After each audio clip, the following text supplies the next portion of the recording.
Good morning. Hello, everyone. It is another clear, frosty day here in my little corner of the world. No snow, though, which is kind of nice. But here we are at the beginning of the work week. And we'll spend some time in the Word before hitting the ground running. We are reading the Bible in a chronological order, which is going to look a little bit different as we go along. But for now, we are working our way through the book of Genesis. And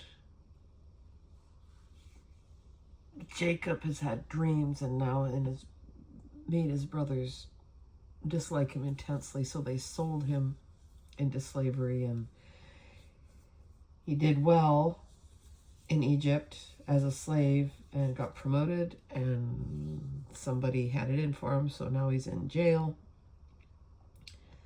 And then he's interpreting dreams there, and that's where we've left him, in jail. Let's see what happens today. We are reading from the Common English Bible today, and we are going to start with Genesis chapter 41, and we'll do 41 and 42 today. So just 2 chapters instead of 3 or 4, which is kind of nice for a Monday morning. So here we go. 2 years later, Pharaoh dreamed that he was standing near the Nile, and in front of him 7 healthy-looking, fattened cows climbed up out of the Nile and grazed on the reeds. Just then 7 other cows, terrible-looking and scrawny, climbed up out of the Nile and after them and stood beside them on the bank of the Nile. The terrible-looking, scrawny cows devoured the 7 healthy-looking, fattened cows. Then Pharaoh woke up. He went back to sleep and had a second dream in which 7 ears of grain, full and healthy, grew on a single stalk. Just then 7 ears of grain, scrawny and scorched by the east wind, sprouted after them, and the scrawny ears swallowed up the full and well-formed ears. And then Pharaoh woke up and realized it was a dream. In the morning he was disturbed and summoned all of Egypt's religious experts and all of its advisors. And Pharaoh described his dreams to them, but they couldn't interpret them for Pharaoh. Then the chief wine steward spoke to Pharaoh. "Today I've just remembered my mistake. Pharaoh was angry with his servants and put me and the chief baker under arrest with the commander of the royal guard. We both dreamed one night, he and I, and each of our dreams had its own interpretation. A young Hebrew man, a servant of the commander of the royal guard, was with us. We described our dreams to him, and he interpreted our dreams for us, giving us an interpretation for each dream. His interpretations came true exactly. Pharaoh restored me to my position, but hanged him. So Pharaoh summoned Joseph, and they quickly brought him from the dungeon. He shaved, changed clothes, and appeared before Pharaoh. Pharaoh said to Joseph, "I had a dream, but no one can interpret it. And when I heard that when you hear a dream, you can interpret it." Joseph answered Pharaoh, "It's not me. God will give Pharaoh a favorable response." So Pharaoh said to Joseph, "In my dream, I was standing on the bank of the Nile. In front of me, 7 fattened, stout cows climbed up out of the Nile and grazed on the reeds. And just then, 7 other cows, weak, frail, and thin, climbed up after them. I've never seen such awful cows in all the land of Egypt. Then the thin, frail cows devoured the first 7 fattened cows.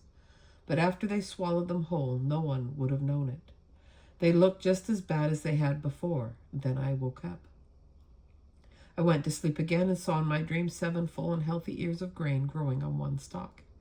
Just then 7 hard, thin ears of grain, scorched by the east wind, sprouted after them, and the thin ears swallowed up the healthy ears.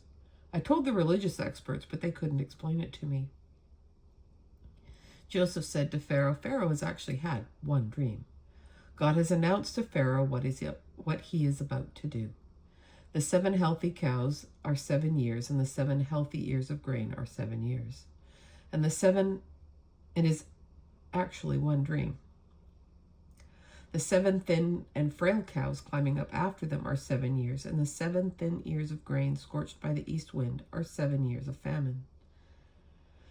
It's just as I told Pharaoh. God has shown Pharaoh what he is about to do. 7 years of great abundance are now coming through the entire land of Egypt. After them, 7 years of famine will appear, and all of the abundance in the land of Egypt will be forgotten. The famine will devastate the land. No one will remember the abundance in the land because of the famine that follows will be so very severe. The dream occurred to Pharaoh twice because God is determined to do it, and God will make it happen soon. Now Pharaoh should find an intelligent, wise man and give him authority over the land of Egypt. Then Pharaoh should appoint administrators over the land and take 1/5 of all the produce of the land of Egypt during the 7 years of abundance. During the good years that are coming, they should collect all such food and store the grain under Pharaoh's control, protecting the food in the cities. This food will be reserved for the 7 years of famine to follow in the land of Egypt, so that the land won't be ravaged by the famine. This advice seemed wise to Pharaoh and all his servants, and Pharaoh said to his servants, "Can we find a man with more God-given gifts than this one?" Then Pharaoh said to Joseph, "Since God has made all this known to you, no one is as intelligent and wise as you are. You will be in charge of my kingdom, and all my people will obey your command. Only as the enthroned king will I be greater than you." Pharaoh said to Joseph, "Know this, I have given you authority over the entire land of Egypt." Pharaoh took his signet ring from his hand and put it on Joseph's hand, and he dressed him in linen clothes, and he put a gold necklace around his neck. He put Joseph on the chariot of his second in command, and everyone in front of him cried out, "Attention!" So Pharaoh installed him over the land of Egypt. And Pharaoh said to Joseph, "I am Pharaoh. No one will do anything or go anywhere in all the land of Egypt without your permission." Pharaoh renamed Joseph Zaphanath-Paneah and married him to Asenath, the daughter of Potiphera, the priest of Heliopolis. Then Joseph assumed control of the land of Egypt. Joseph was 30 years old when he began to serve Pharaoh, Egypt's king, when he left Pharaoh's court and traveled through the entire land of Egypt. During the 7 years of abundance, the land produced plentifully. He collected all of the food during the 7 years of abundance in the land of Egypt and stored the food in cities. In each city he stored the food from the fields surrounding it. Joseph amassed grain like the sand of the sea. There was so much that he stopped trying to measure it because it was beyond measuring. Before the years of famine arrived, Asenath, the daughter of Potiphera, priest of Heliopolis, gave birth to 2 sons for Joseph. Joseph named the oldest son Manasseh because he said, "God has helped me forget all of my troubles and everyone in my father's household." He named the second Ephraim because he said, "God has given me children in the land where I've been treated harshly." The 7 years of abundance in the land of Egypt came to an end, and the 7 years of famine began, just as Joseph had said. The famine struck every country, but the entire land of Egypt had bread.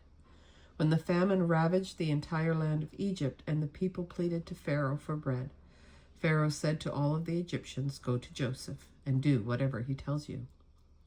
The famine covered every part of the land, and Joseph opened up all the granaries and sold grain to the Egyptians. In the land of Egypt, the famine became more and more severe.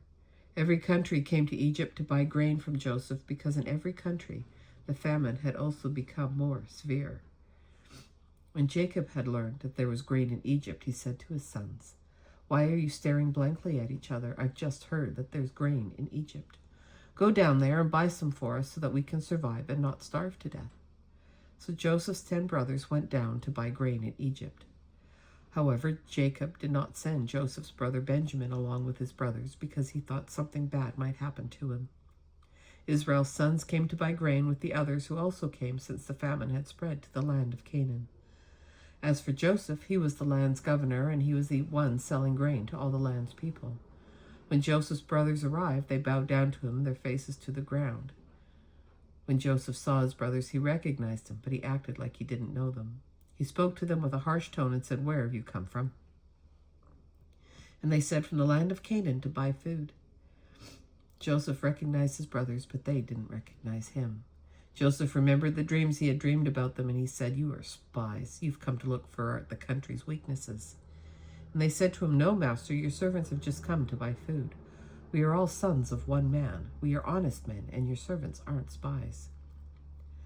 He said to him, "No, you've come to look for the country's weaknesses." And they said, "We, your servants, are 12 brothers, son of one man, in the land of Canaan. The youngest is now with our father, but one is gone."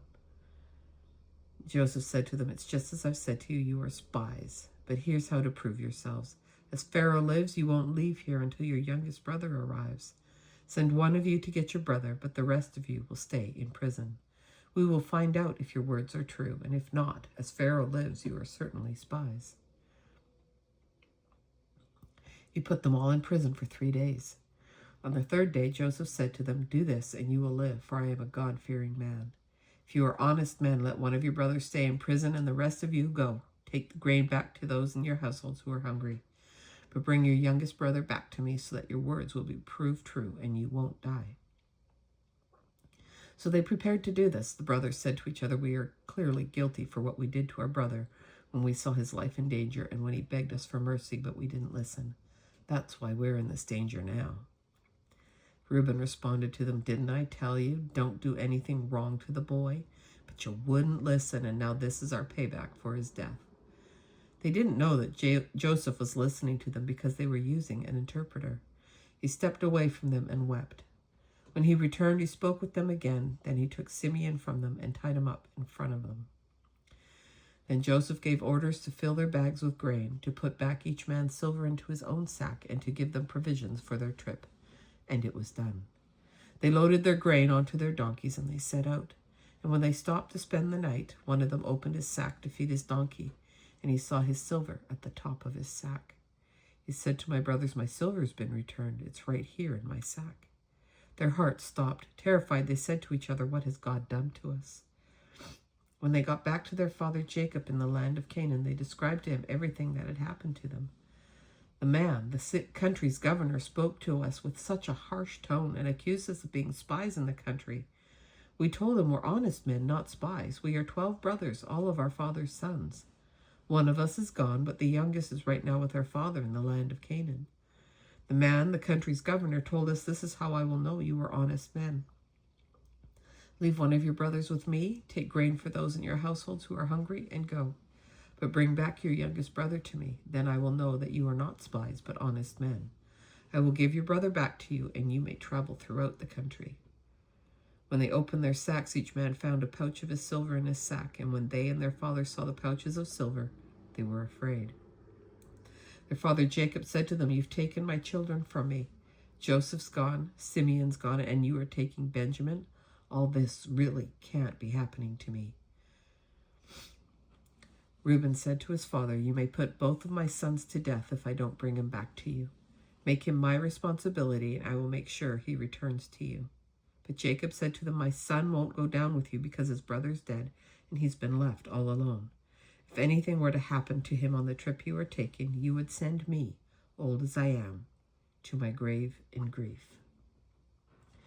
And that, my friends, is our reading, and we've got a cliffhanger now.